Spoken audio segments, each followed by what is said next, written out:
The Brooklyn Nets continue their summer league journey, but along the way, maybe finding themselves another young contributor. Keon Johnson signs officially a 2-year deal with the Brooklyn Nets. We'll dive in what it means for the roster and summer league takeaways, all coming up next.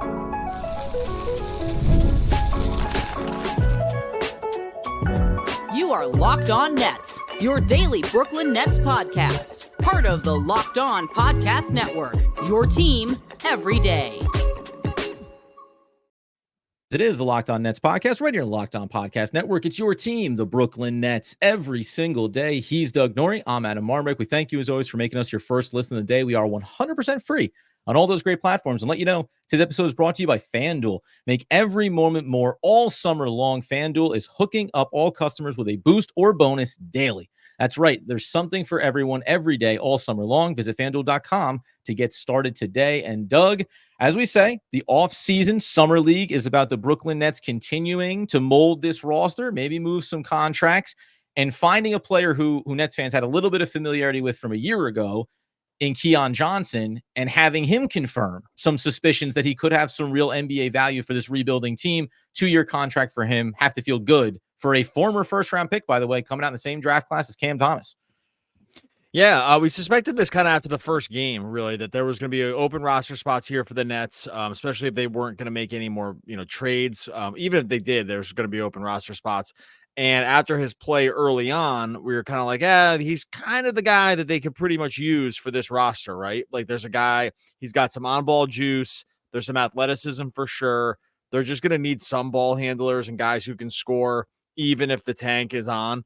Right. And Keon Johnson really was checking a lot of those boxes. I mean, for sure, his first game or two were the best, and it didn't like drop off, but it wasn't, summer league MVP style, a la Jalen Wilson, who we can maybe talk about here at the end. But in general, for what the Nets, we've been very anti-fit or whatever, or like what they need. They just need guys kind of, and it didn't really matter the fit. That being said, if you can fill in some of the roster here with a clear need, like getting on the ball a little bit, having a little court vision. He likes to get into the mid-range. He's hitting Cam Thomas are probably the only guys on the team that will be able to shoot mid-range jumpers. Like that, it makes a lot of sense after his play in Vegas that they would have afforded him this contract. And you love to see, like, these are the really cool stories in the NBA to me, as far as I'm concerned. Yeah, of course. No, not for me, not so much. I don't love to hear it. Young players making A in the NBA. Yeah. No, you're kind of like a feel bad story kind of guy. Yeah. You know, you know what? And I honestly, I don't just think as a society, we don't shed enough light on the feel bad stories. I think that's sometimes a good tone to take. The 2-year contract for Keon Johnson is partially guaranteed year 1, team option in team 2. So there is, in terms of the feel bad stories, there is like this little edge to moves like this too. It's good to see him get rewarded. And then obviously the Brooklyn Nets are working with a ton of flexibility around, hey, we're going to get a year sample size most likely from you. We'll see if you could fit in. And then going beyond this year, when we think about future draft classes and bringing in more maybe premium young talent, you can still carve out a role for yourself. And that's where some security for Keon Johnson, a player that's had a hard time sticking in the NBA of late. And then for the Brooklyn Nets, you get to sit here and probably get the best of both worlds. Because if he does hit, like we've seen with some other guys they've taken chances on, you get a really low-cost guy for a second season, a nice player coming in off the bench. And in that vein, when you think about at least the way they are currently constituted, the Cameron Johnson of it all, the Dorian Finney-Smith of it all is one thing. The Dennis Schroeder is a little bit different. I don't know if we look at him in the same way as far as needing to move him or wanting to see him get off this roster, because as you mentioned, the positional value that certain players bring to the roster really matters. You can dream on Ben Simmons getting out there and being healthy, like Cam Thomas said. They always prepare for that. But if he's not, you need more ball handlers. And I like the idea of, at least in theory, having a reasonable level of confidence entering this season that when you go to the bench, if you bring in Keon Johnson, it's not going to feel like two-way player call-up who's getting a look here. It's not going to feel like watching Gilliard earlier in the summer league, who's now elsewhere. It's going to feel like a player that has real NBA reps, that they may not always be perfect, but there's going to be some consistency and reliability there. And there's enough in the past here, I think, to sort of dream on. It's not like there's something more, right, with Keon Johnson, right? There's some, first-round draft pick pedigree. Along the way, he's been able to show some ability to shoot, right? Like, 35% for his career. You can probably work with that, right? And you watch him at Summer League too, even though it's like 25 or maybe like 31% from three or something like that for Summer League. Still pretty on the lower side, although the shot looks okay. So it kind of you're thinking, oh, maybe there's still something to build off of here. So sometimes you get these two-way contracts or whatever that you kind of know for what it is, right? Stopgap. It's kind of this. And this feels a little bit more than that to me. And I think the good news for him, I know the contract isn't just some robust multi-year kind of thing, but with the way the Nets are constructed and with the way they're probably going to be constructed, I really do think there's going to be playing time for him here. Like yes. Just by the way he just like sort of what he does, they're just going to need a few more guys like this on the team that are able to ball handle a little bit. Once they moved on from Gilliard, they kind of started him here at the point in this final summer league game of the Hornets, kind of like combo guard, point guard, who was running some offensive actions. Like they're going to need that. It's unlike, when we talked about Zaire Williams, for instance, on the last podcast, it's like, hey, we can kind of dream on it. Nets are also just like lousy with wings. They just have these wings coming out. They're busting at the seams with like these wings guys. They don't really have tons of guards. So when you look at it in terms of guys who might actually get chances for like real run, like if I was comparing the two right now, I would say Keon Johnson has a chance to play more than Zaire Williams. Right? Oh, maybe. Sorry. I don't know. It wouldn't be automatic, but I feel like that feels a smart assumption to make based on what the roster currently has. Right. So yeah, exactly. Just by the way, it's just sort of currently constructed. So in that case, it's been a cool summer league story too, because we kind of seen him. He's got a lot of confidence. Like he wants to get to the rim. He wants to take like I said, those mid-range jump shots. Those aren't always going to be available in the NBA, but I like the confidence to want to do it. Create your own shot. Have a good read and react stuff when it's available. Like he showed a lot of that stuff, and I like getting it rewarded on a scene like this is cool, especially when you walked in the summer league, probably knowing that if you played well, there would be a chance. Yeah, right. Like just the way that this roster was constructed. Frankly, it might have been between him and Gilliard. Like you know what I mean? I'm not really sure sort of how the Nets were viewing that situation, but it could have been. That might have just been like the calculus of we're going to need a guard coming out of summer league, and it's maybe going to be up to you two guys. Let's talk a little bit more about that here coming up in a second. Fit for Keon Johnson, opportunity for Keon Johnson, and what it means to have a little bit of pressure in summer league and seeing a player come through in that regard. We'll get into that and other takeaways from summer league overall in just one moment. All right, before we get to that, we'll tell you about our friends over at FanDuel. Look, you love sports. I love sports. We love them so much. We don't want them to stop all summer long. Maybe NBA stopped here, especially after summer league. It's really going to stop. That's all right. MLB's chugging along all summer over on FanDuel, and there's just so much action you can get on FanDuel. Forget the part where it's just like betting on one team or another. Oh, no, my friends. You can do so much over here. You can, once you just click on a game for any Major League Baseball game, again, I said it the last episode, I'll say it here. It would take 2 podcast episodes just to go through all the different options that they have over on FanDuel. Strikeouts, alternate strikeouts, total bases, hit a home run, hit another home run. You parlay it all together.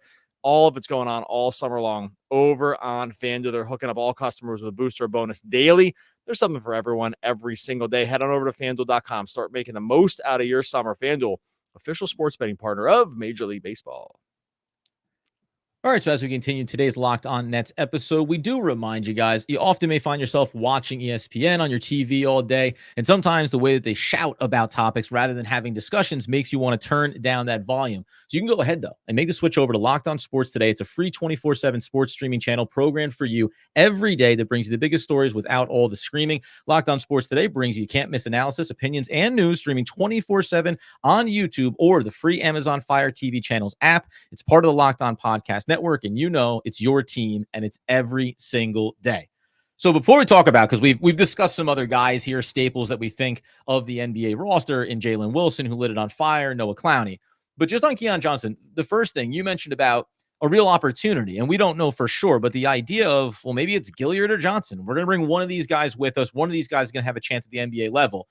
If you're Keon Johnson, at a minimum, I think you walk into Summer League saying, like, this is the opportunity, right? We've heard Noah Clowney talk about, hey, I'm sad to see Mikal Bridges go. I'm happy for him. And I'm also happy for myself because it means it's my time now with the Brooklyn Nets. Likewise for Keon Johnson. Okay, it's been a winding journey for you. You've played with, you've been on the Clippers. You've been on Portland. You're now with Brooklyn. You were a first-round pick. If you can seize the opportunity, you can get yourself a chance. And I think that there's a good, feel good story about the idea of responding to a little bit of pressure when the opportunity here is, if you shine, you can get yourself some minutes. If you fluster, if you fumble, we talked about this with Dariq Whitehead, you can find yourself either being in G League or not really being looked at by the Brooklyn Nets. Yeah, and look, that's all speculation too. Like, it was just by 100%. Gilliard leaving the team. There was speculation that he might have other opportunities also, because he played pretty well, and maybe once the Keon Johnson thing goes through, it's like, well, it's not going to happen here. So let's just go and see where else it can happen. So and also I misstated that they do still have Shake Milton on the roster too, right? I'm very curious to see what happens with him, right? Like, not to we'll get into that later. So I think I don't think this is guaranteed Keon Johnson some kind of real robust NBA minutes. I'm mostly saying, if you were to look at the kind of players that the Nets have and what they're for sure lacking, this is going to be the opportunity. And I do agree with you around looking these guys looking at this team once McHale leaves. And it's very clear that and some of these guys are probably out too, right? Like, Cam Johnson's probably gone. You got to think Schroeder, minimum, he's plays out the year here. It's hard to even see that really all the way happening. DFS, there's going to be guys moving on here. Other guys going to come in the door for sure. But if you look at this team, and if you're a young player, especially one that needs to rebuild some of your stock to some degree, this is the best situation to do it. It's going to be a tryout. This next year, probably the next 2 years, are going to be something like a tryout for a lot of these guys. In terms of whether they're going to be able to stick with the Nets, whether or not they're going to get another sort of long-term or even short-term, actually, guaranteed contract. There's not going to be many other places that have this kind of opportunity, really. Even some of the other bad teams you wouldn't even have this opportunity on. The Wizards. Okay, well, they have real guys over there. We'll say what you want about them. Jordan Poole, Kyle Kuzma, Jonas Valanciunas. We'll see if Tyus Jones comes back. He probably won't. Corey Kispert. They have real guys over there. They're going to play. And so guys that you're not going to argue about, young player X needs reps, we're going to go ahead and dial back one. They're too established to be in those kind of waters, I would say. Exactly. And so this Nets opportunity, if you're sort of at this point, probably if you're a young player and you're lucky enough to kind of bend in and around the building when this happens, that does make a material difference possibly for your career, because at this point it's just on you. So this is all to say the Johnson thing, for sure, I think these guys have all said the right thing about opportunity. I think they all, right down to Cam Thomas, saying the right things, like we said at one of the last episodes. Noah Clowney said the same stuff. These guys do, I think, all get what's happening here and all see it hopefully as an opportunity to build their stock on an individual level all the way through. And so he kind of fits the bill. Frankly, he fits the bill more like that than a guy like Gilliard does, even for me. Because Gilliard, I think we can just kind of see what it was, and it would have just probably been placeholder stuff. With Johnson, at least you're like, hey, maybe he hits age 24 and he's actually become actually really something here in the NBA. He has more of a profile that could take that leap. And the other two things that I thought that came out of here for Summer League, one, they said that the coaching staff, you have Wetzel there, obviously running Summer League. He'll be on the staff. You got Jordy Fernandez coaching the Canadian National League team. So I think it's good to have that staff member getting some familiarity, because it can be atypical. It's not often the coach that you hire is also doing national coaching duties somewhere else around the world, and that it overlaps in your first year at the helm. So I like that they're developing that familiarity, but they tasked him with trying to be a little more pesky on defense. You've seen that. It's Summer League, but it looks like he can run with and stay in front of a handful of guys.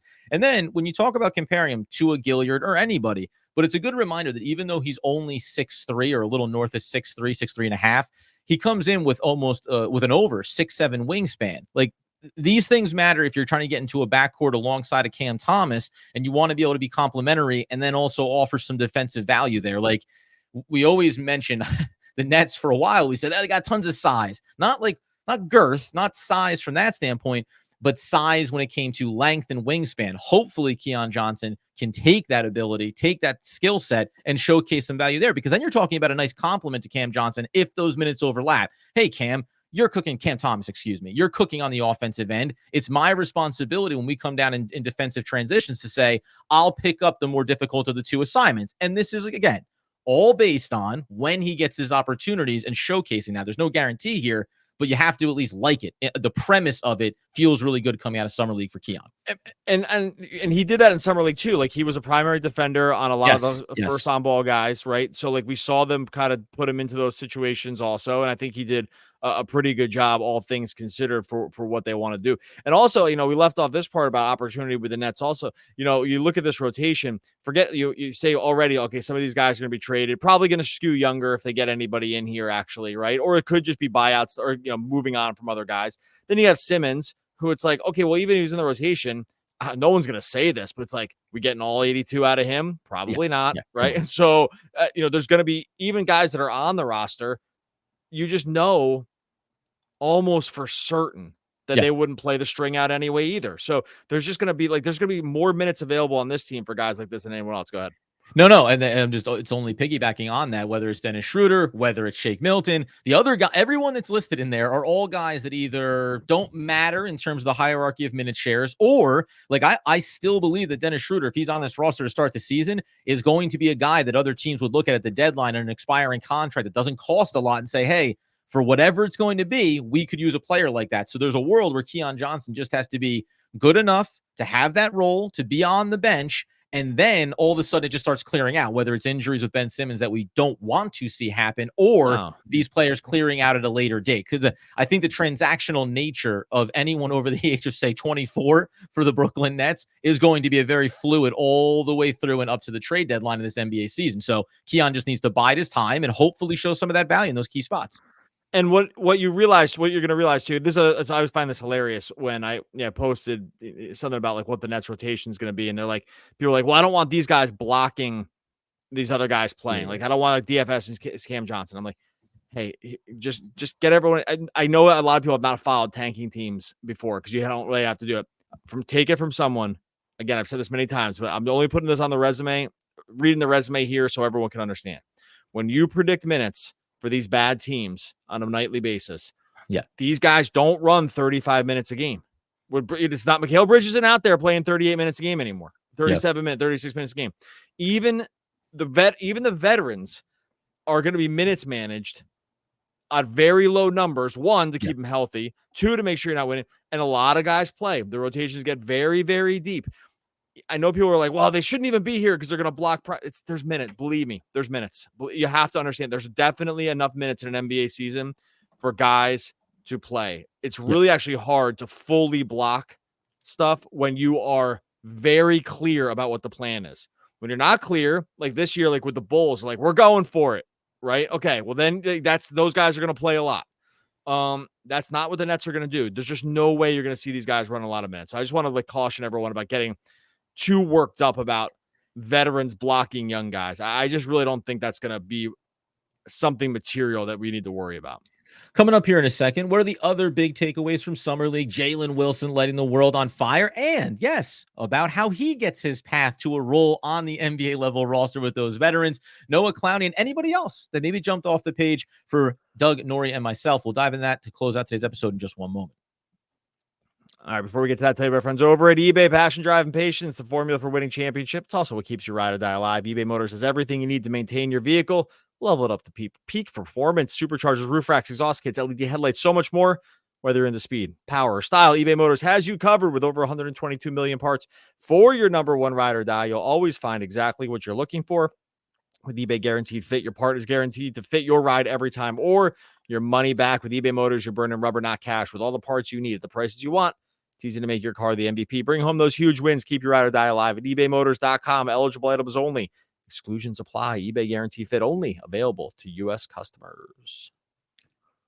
All right, so to close out today's Locked On Nets episode, talking about not only wrapping up Summer League, 5 games. Listen, the half-point positive differential for the Brooklyn Nets did not vault them over any of the teams to get into that 14 playoff, but you get the 5th game out of it. You get Keon Johnson showing up. He gets the contract, obviously.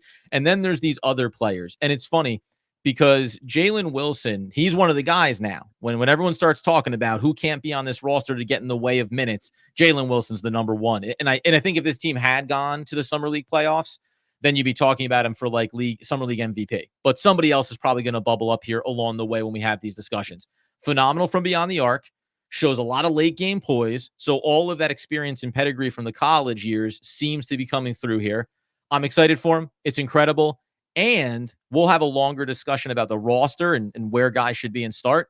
I'm okay with there being someone, quote, in his way to maybe wanting, if fans are saying he should be starting this year. I'm okay for him to have some people in his way. 5 games in Summer League and a really good first-year run last season doesn't mean that you're automatically getting anointed, even in a rebuild year.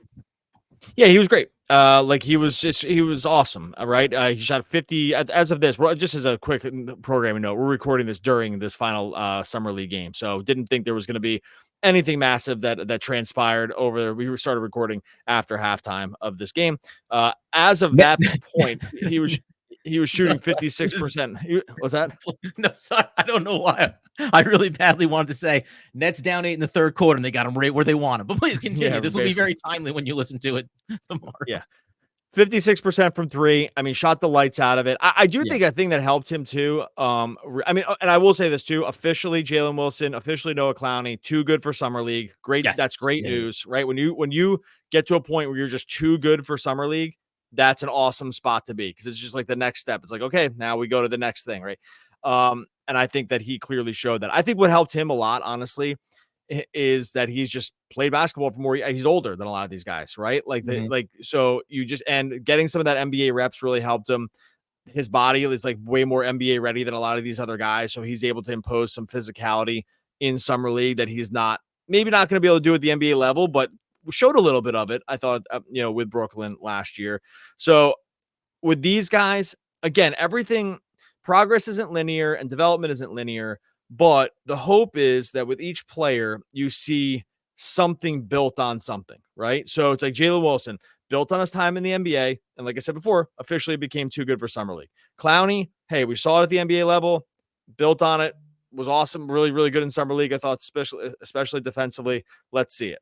Tariq Whitehead was as bad as you can possibly be at Summer League. So next year it will have a linear growth where he's just, better.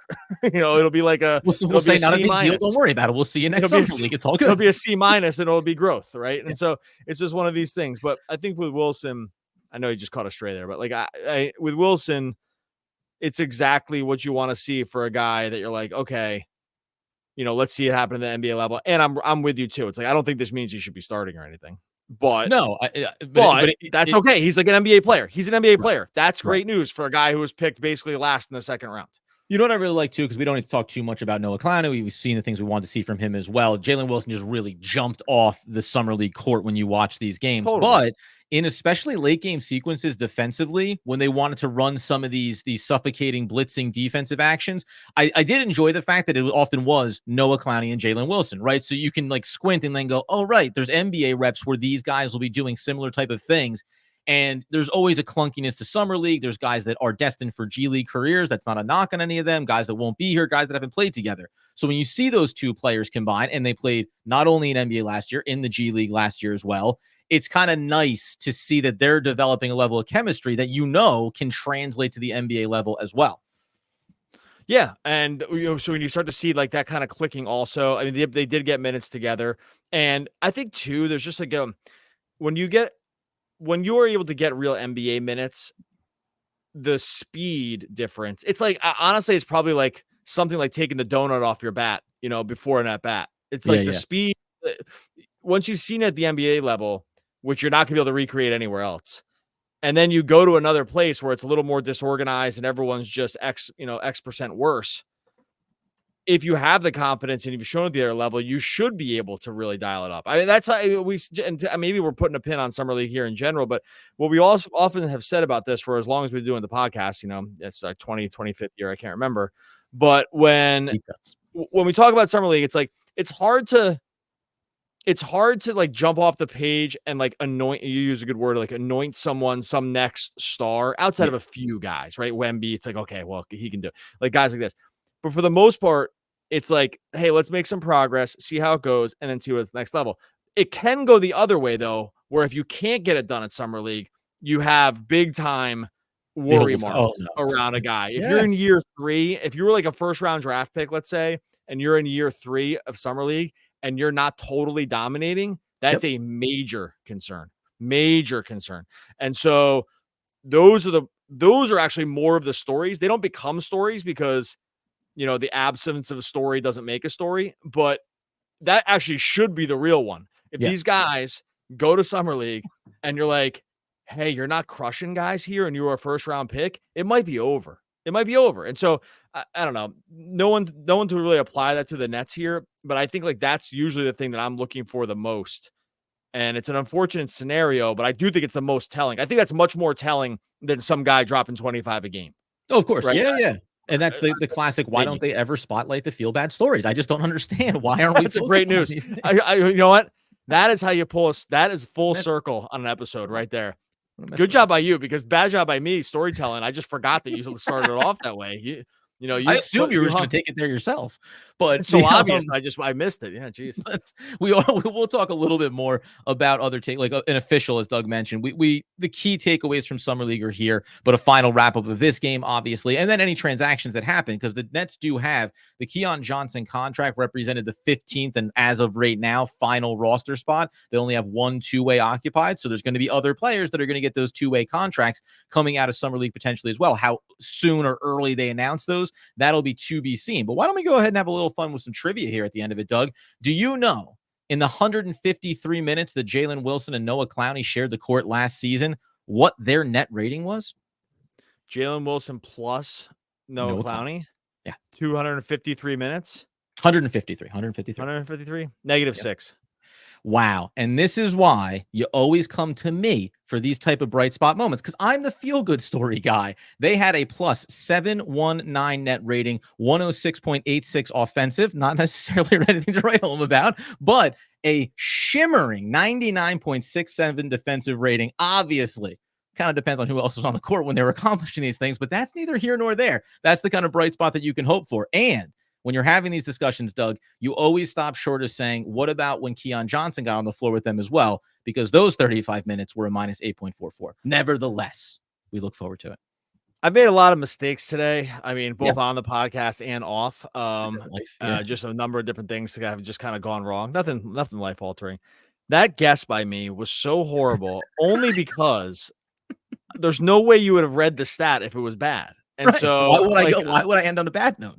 So my realistic side took over my obvious side, because I was like, oh, logistically, like, I don't know, how could this be so great? And then you forget that like there's no world where you actually even bring the stat up unless it's positive, and that just makes right when I said it, I was like, what a stupid guess. My God. It's my least favorite thing that we ever do to one another when we preface it by saying, hey, we didn't talk about this before the episode, and then ask a question, because I never feel confident in my brain's ability to negotiate the two aspects that I want to cover and then go forward with the right response. Because my brain, it's like, oh, let me think about like the actual basketball thing. It's like, no, the real question is, why would he ask? Like, that's the real question. Why would he even ask? He would never. Oh, hey, it was negative 30. Awesome. Let's close out the episode. Good luck. Like, let's close out the episode with some huge bummer number. Anyway, that's what you're going to get 5 days a week. When you subscribe to Locked On Nets over at YouTube, when you subscribe wherever you listen to podcasts, we're going to come at you 5 days a week, all the way through the rest of July. We're going to be rolling at you all summer as well. All you got to do is make sure you're subscribed to YouTube. Make sure you're subscribed wherever you listen to podcasts. We're going to get out of here, Jase. Of course. We're wrapping it up so perfectly. How about this one? Mistakes are the portals of discovery. Why that is Jimmy Joyce. Oh, James, the all-time great poets. We'll be back again. R.I.P. He'll be missed. One of the all-time great poets. I think literally. We'll be back tomorrow talking more Brooklyn Nets basketball.